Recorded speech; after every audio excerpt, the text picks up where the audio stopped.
This cow's hoof completely blew up on me. You can see as I'm spraying in the hole in the top, it's bubbling out the hole in the bottom. And no, that is not where strawberry milk comes from. But don't worry, she's going to be okay. Stay with me as I walk you through the full procedure and you get to see how well she walks at the end.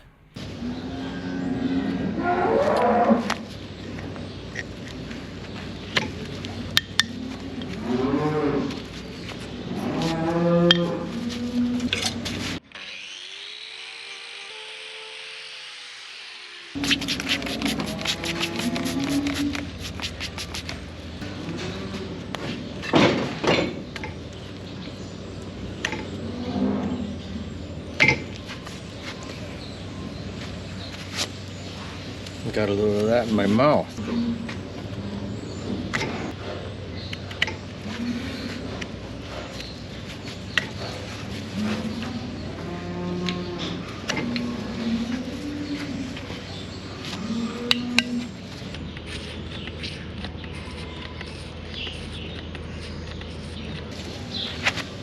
Hey guys, I'm here in Lavoie Midwestern Hoof Trimmer. This girl just blew up on me. She came in the chute with a very slight limp. I didn't think much of it. To me, it looked like she might have a shoulder issue. So I didn't get the camera ready in advance. Then all of a sudden, fluid just started pouring out of this hoof. So we know everything between here and here is completely detached because you can see me squirting the chlorhexidine in here and it coming out there. All of this is coming off. I'm not gonna put my block on this claw until I'm completely finished, because I don't want it to inhibit any of my knife work that I'm doing on this claw. So let's get this all the way cleaned up. I am going to take it down a little bit more with the grinder so I don't have to carve through as deep of hoof. This girl's hoof is pretty hard. So the thinner I make the hoof that I have to carve, the less force I have to push with my knife.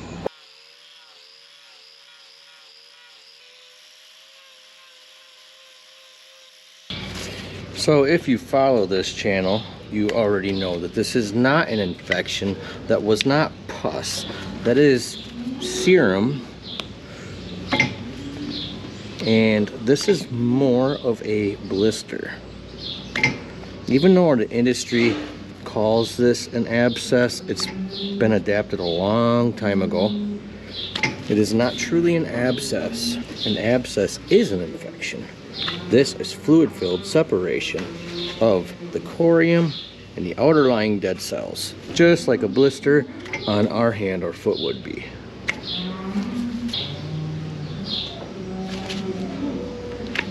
So this corium that you can see there is one of the most sensitive things in the world. It wants to bleed if you even blow on it. But I'm trying to not bump it or cause any irritation to it as I get from here to here. You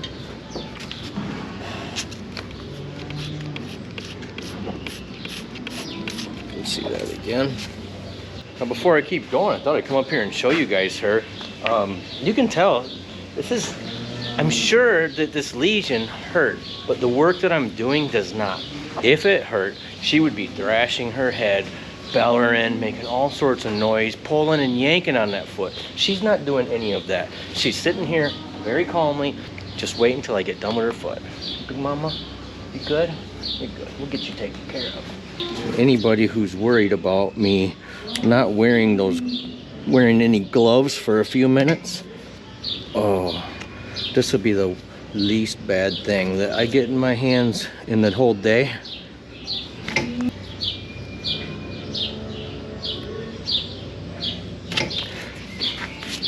Okay, we're gonna thin this down a little bit more again.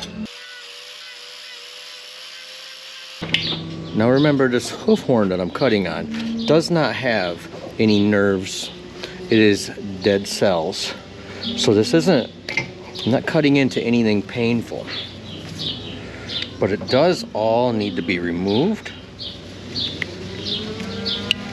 in order for her to start healing properly.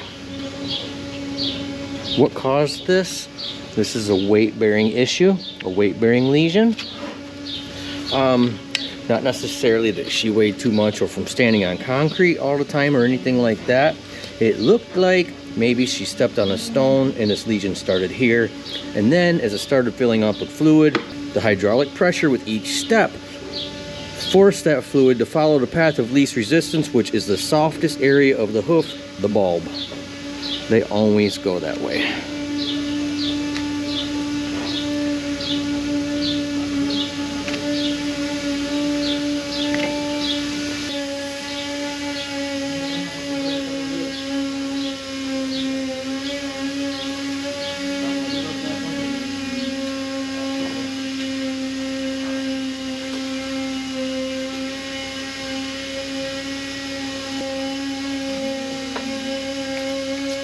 Little spot there is not an issue. You can see we're still like right on the very edge of disconnection, or disconnected hoof. Right here is still disconnected, so I do have to get all the way up to it. And again, if that hurt her, she would be letting us know. So come out all the way up here.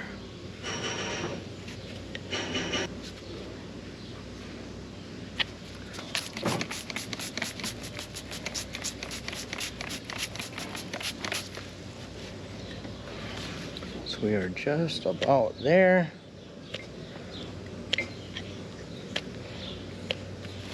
All right, we've got that lesion all cleaned up. You doing all right, aren't you, big girl?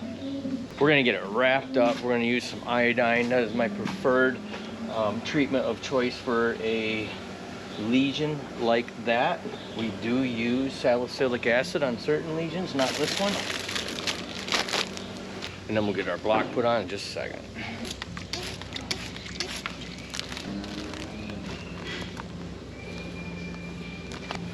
What color vet wrap would you like, Big Mama? Pink? Okay, I gotcha.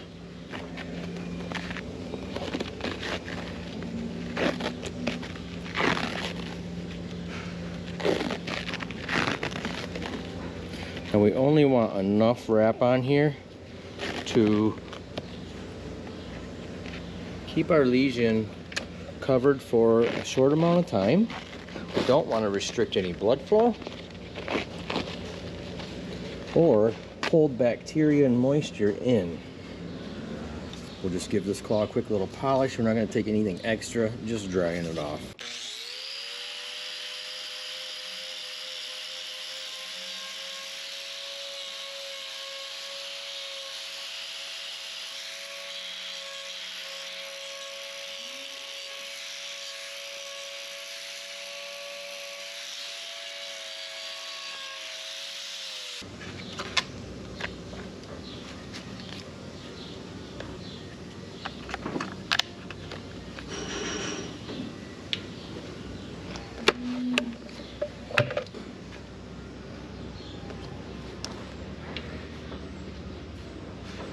Our glue is warm, so it's going to set up pretty quickly.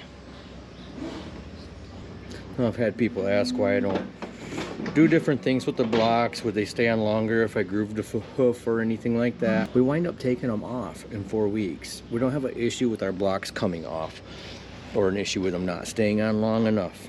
It's been about 30 seconds. The glue's already hardening. It's not completely finished. All right, it's been about a minute and a half. Our glue is set up. We're gonna put this foot down and watch her walk away.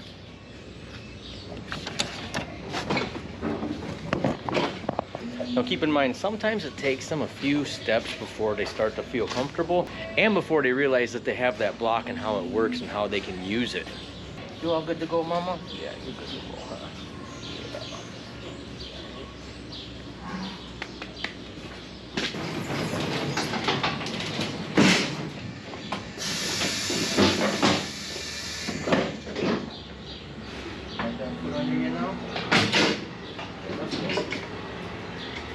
Okay, come on.